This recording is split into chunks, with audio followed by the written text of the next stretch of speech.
Acho que tá tudo certo.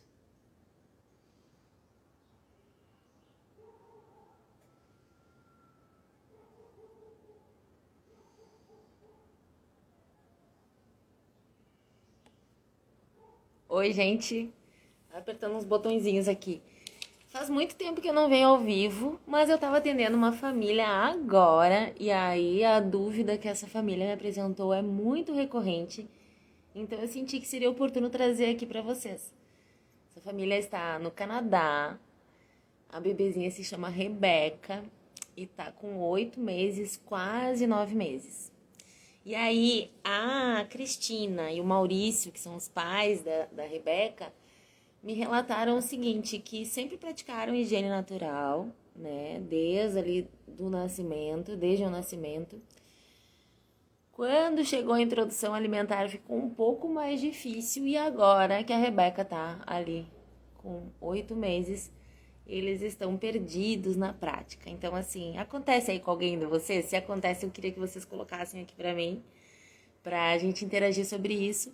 E queria primeiro tranquilizá-los e dizer que é absolutamente normal e esperado que isso aconteça. E quero trazer uma visão um pouco mais integrativa sobre esse bebê e por que que isso está acontecendo, né? Esse bebê de quase 8 meses, ele está vivendo um processo agora em que ele está se entendendo como um ser no mundo, né? Ele deixa de se ver um só com sua mãe, né? Com seu pai, com seus cuidadores principais, especialmente com sua mãe, e ele começa a se ver como um ser integral no mundo.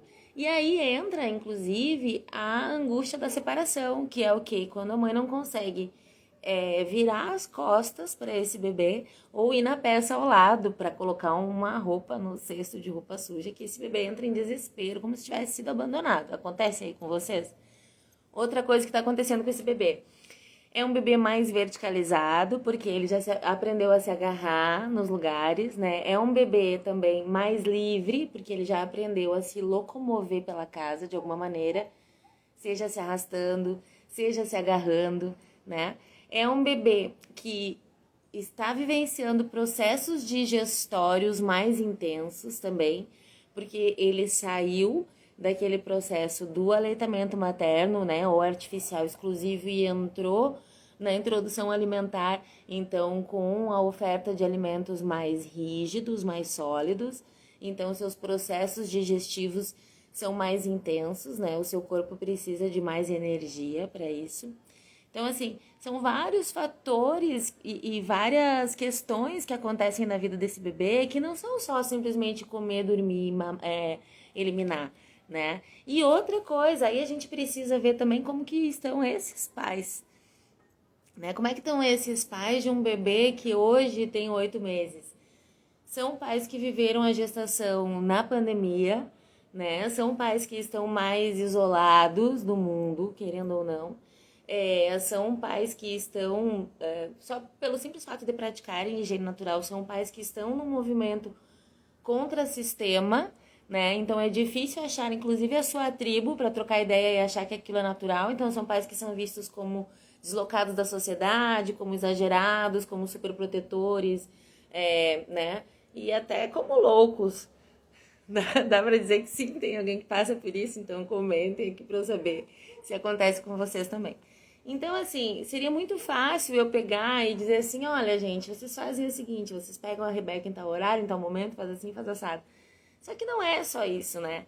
A higiene natural, ela é o quê? É identificar sinais de eliminação, né? De que o bebê precisa defecar ou urinar e com isso sincronizar a oferta do banheiro, sincronizar a oferta do pinico, né? Promover uma posição adequada, promover o relaxamento necessário. Para quê? Para que essa criança se desenvolva de uma maneira em que os esfínteres dela sejam conhecidos para ela, né? Esse trabalho de relaxar, soltar, compreender, ele vai acontecendo de forma natural e gradativa. Então, o que que os estudos falam? Que o esvaziamento da bexiga e dos intestinos vão ser completos, né? Que essa criança vai aprender a urinar na demanda. O que que é urinar na demanda? Por exemplo, vamos sair para viajar agora. Pessoal, vamos todo mundo fazer xixi que a gente vai entrar no carro. Uma criança que vive o fraudamento tradicional e o desfraude tradicional, na maioria dos casos, ela não consegue fazer esse xixi na demanda. Ela diz que não precisa. E aí, 5, 10, 15 minutos após, ela vai dizer que tá apertada e tá apertada demais. Ela não vai conseguir esperar. Porque ela só vai aprender a identificar a sua necessidade quando ela estiver no máximo, né? No seu comportar máximo de urina e de fezes, enfim. Já no caso da higiene natural, como essa criança se desenvolve fazendo um bom uso dos seus esfínteres, fazendo uma eliminação completa das suas necessidades, para ela é algo natural e corriqueiro, como comer, como falar, como andar e tudo mais, né? Então, o que a gente aprende também no desenvolvimento dessa criança aqui? A gente deve ajudar naquilo que é necessário e não intervir naquilo que não é necessário. E qual que é esse timer, né? Como é que a gente vai saber se está ajudando, se está intervindo? Então, por exemplo, no caso dessa bebezinha, a gente conversando percebeu que os pais estavam muito ansiosos em captar essa eliminação. Eles vinham de uma vida inteira dessa bebê, né? Que são os 8 meses, sem se preocupar com xixi, com cocô, aliás. Sem se preocupar com sujeira de cocô e de repente essa criança passa a fazer cocô na fralda. Então é algo até novo, é chato. E entra nessa coisa da ansiedade, do querer acertar sempre. E aí entra também num processo de levar o tempo todo essa criança no banheiro e ou interromper eliminações. Então, o que é importante que a gente veja e tente manejar no nosso comportamento, né, visando melhorar essa prática da higiene natural. Primeiro higiene natural não é só para o cocô, onde você vai ver o bebê prestes a fazer cocô e levá-lo até o banheiro. Segundo, que a higiene natural ela requer que você tenha um conhecimento prévio sobre a fisiologia do seu bebê. Então, toda e qualquer prática que a gente se propõe a fazer com os nossos mini-humanos e que diga respeito ao seu desenvolvimento físico, mental, emocional, neurológico, né? Precisa ser, pelo menos, previamente conhecida para que a gente não faça besteira. Ui! Eu fiz um tripé meio doido aqui. Ai! Se vocês estão entendendo o que eu tô falando, por favor, comentem. Se tá fazendo sentido também, por favor, comentem. E se o assunto estiver bom, por favor, enviem para seus amigos e amigas. Então, assim, o que a gente pode mudar previamente no nosso comportamento? Primeiro é pensando que não estamos falando só de xixi, só de cocô, nem só de cocô, nem só de xixi. Estamos falando de um mini humano na sua perfeita comunhão, né? E que essa criança está no seu desenvolvimento, então ela vai fazer muito uso dos seus neurônios de espelho, ela vai fazer muito uso da sua necessidade de autonomia, que é o dizer não, a recusa. Ela vai aprender a se colocar no mundo, então ela vai aprender como que ela se manifesta para recusar alguma coisa ou para requerer alguma coisa. Então é um bebê que passa a balbuciar mais sons, é um bebê que reclama mais enfaticamente quando não quer alguma coisa, né? Ou mais enfaticamente quando quer alguma coisa, quando, por exemplo, quer dormir ou quando quer mamar e tudo mais. Então, a gente se coloca como olheiros dessa criança no sentido de observar esse desenvolvimento não apenas no quer fazer xixi ou quer fazer cocô, tá comendo ou não tá comendo, tá dormindo ou não tá dormindo, mas como que tá se desenvolvendo nesse momento? Quais as habilidades novas que esse bebê tá desenvolvendo, né? Aprendeu a bater palminha, aprendeu a se agarrar e ficar em pé, como eu tava dizendo, tá aprendendo a engatinhar, né? Tá ficando mais atento, né? Às conversas das pessoas à sua volta. Tem criança com essa criança, né? Ela fica mais tempo sozinha, ela fica mais tempo com adultos, essa criança tem múltiplos cuidadores. É uma criança que vai para creche, não vai para creche, os outros cuidadores praticam higiene natural, não praticam, né? Então, o conselho, tá bom, Fernando, já entendi. Chega, agora o que eu faço? Vamos pra prática, mãe. O que a gente faz? A gente internaliza, compreendendo que tá tudo certo, que tá tudo lindo, que estamos nos esforçando ao máximo e que tá tudo bem, que essa criança, graças a Deus, tem muita saúde, tá tudo sob controle e que a higiene natural sai um pouco do nosso controle também e que tá tudo bem, né? Não precisamos captar todos os cocôs, não precisamos captar todos os xixis, mas também não precisamos ficar afoitos e nem tão relaxados. Então, seria bacana o quê? A gente introduzir, né, ou tentar fazer, assim como a gente faz uma rotina do sono, um ritual do sono no final do dia, deixando as luzes mais baixas, né, diminuindo os sons, as interferências, aquele banho morno, a roupinha, o pijaminha, né, o quarto no clima, aquela coisa toda, a gente também pode ter ao longo do dia rituais da higiene natural, né? Que é o quê? Sempre aconteça o que acontecer, né? Compreender que o despertar é por si só um sinal de eliminação, né? Compreender que o choro por si só pode ser um sinal de eliminação. Então, o bebê chorou, não é o peito, não é a comida, não é o sono, não é o brinquedo, então a gente tenta uma eliminação. Não precisa, assim, a gente correr achando que tudo é eliminação, mas a gente inclui as eliminações nas possibilidades, né? Quando formos segurar essa criança, testar novas posições, novos locais, não ficar aquela coisa rígida que tem que ser aqui, tem que ser desse jeito, tem que ser no espelho, na pia, no ângulo de tantos graus, não. É onde a gente estiver, como a gente estiver, se a gente puder, né? Outra coisa, logo depois das refeições ou durante as refeições, observar o comportamento desse bebê também, né? Durante as mamadas. Comportamentos de reclamação, são comportamentos que a gente pode ter um olhar atento e pensar, opa, tá reclamando, né? O que que será? Se não é uma etiqueta beliscando, né? Se não é uma fominha, se não é um soninho, vamos tentar um xixizinho, né? Vamos tentar uma eliminação. Outra coisa que funciona muito nessa fase é a lubrificação anal, por quê? Porque essa criança, ela saiu daquele cocô super molinho, que era aquele molinho de mostarda com gergelim, e passou para um cocô consistente, né? Para crianças que estão na introdução alimentar com o BLW, chega a vir pedacinhos de cocô. Então, esse cocô é um cocô novo, é um cocô assustador, é um cocô que dói um pouco mais, né? Lembramos muito que precisamos dar água para esse bebê que está em introdução alimentar, né? E como que essa. Ah, meu filho não aceita água, então você toma água no copo na frente dele e faz. Ah, que delícia, né? Então, o que que esse bebê vai pensar? Isso é bom, eu quero também. A gente vai se aproveitar desses neurônios espelhos, né? Pra incentivar o nosso bebê a tomar água, né? O que mais? Frutinhas que sejam mais gordurosinhas, né? Por exemplo, o abacate.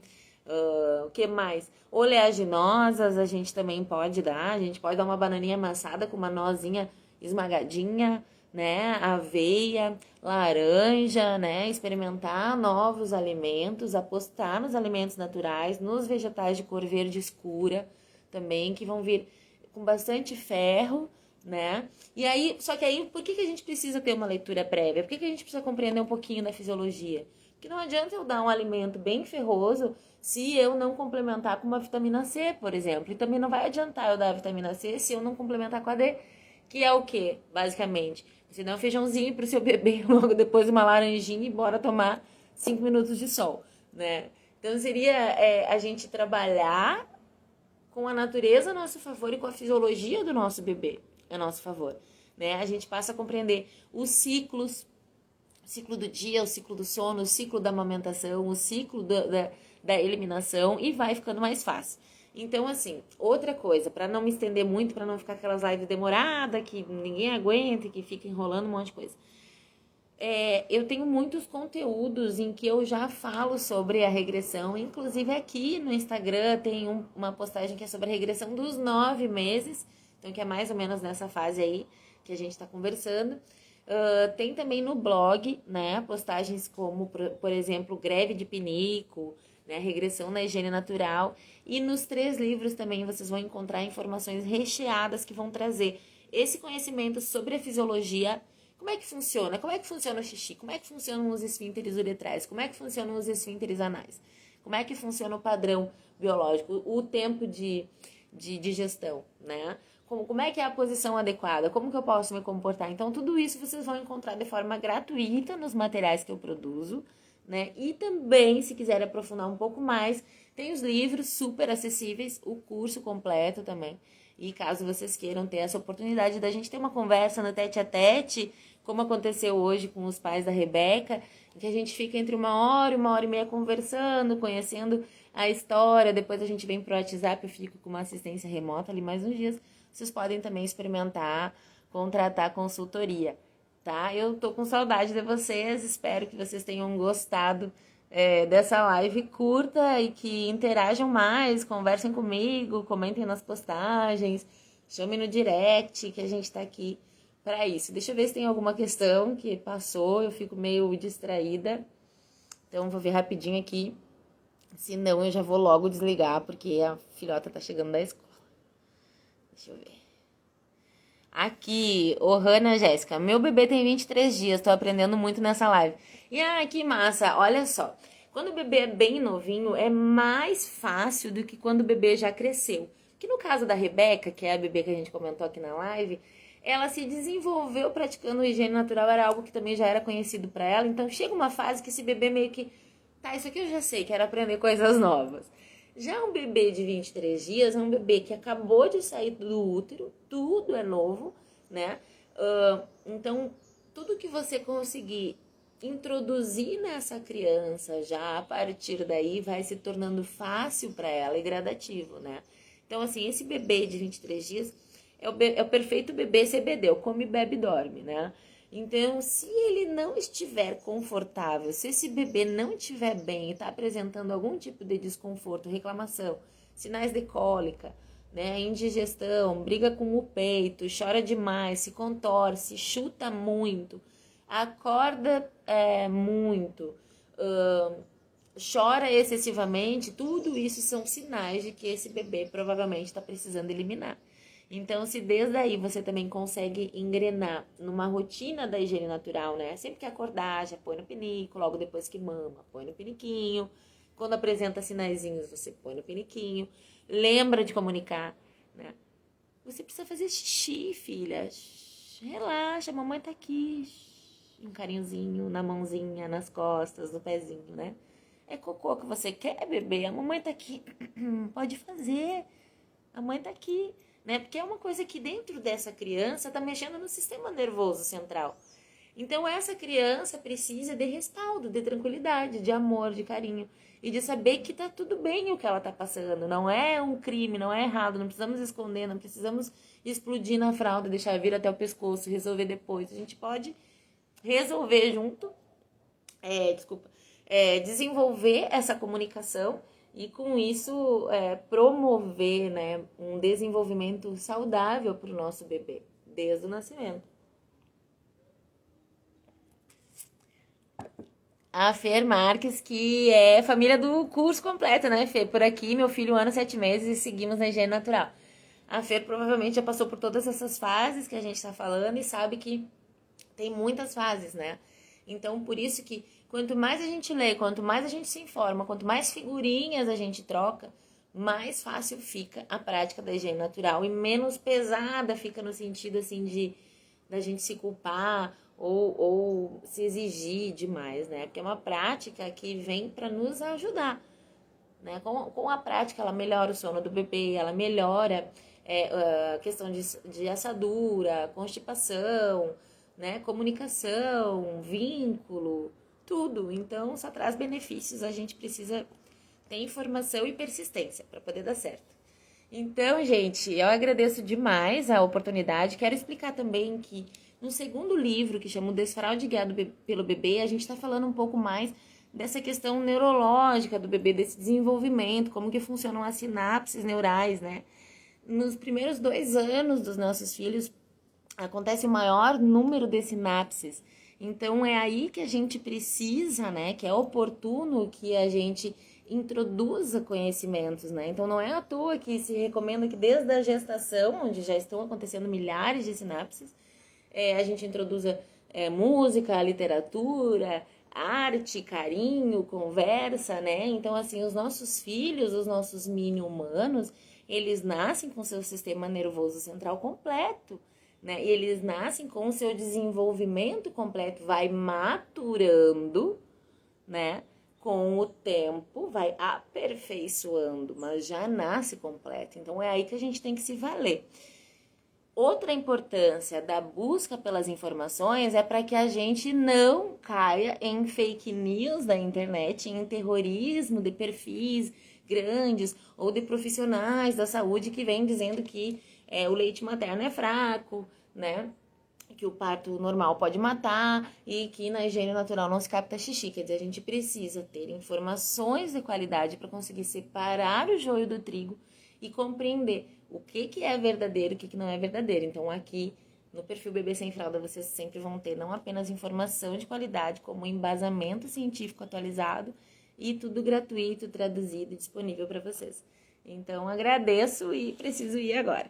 Tá bom? Um beijo para todo mundo. Obrigada. Se vocês querem mais live, me chamem no direct e me contem que eu volto mais. Tchau!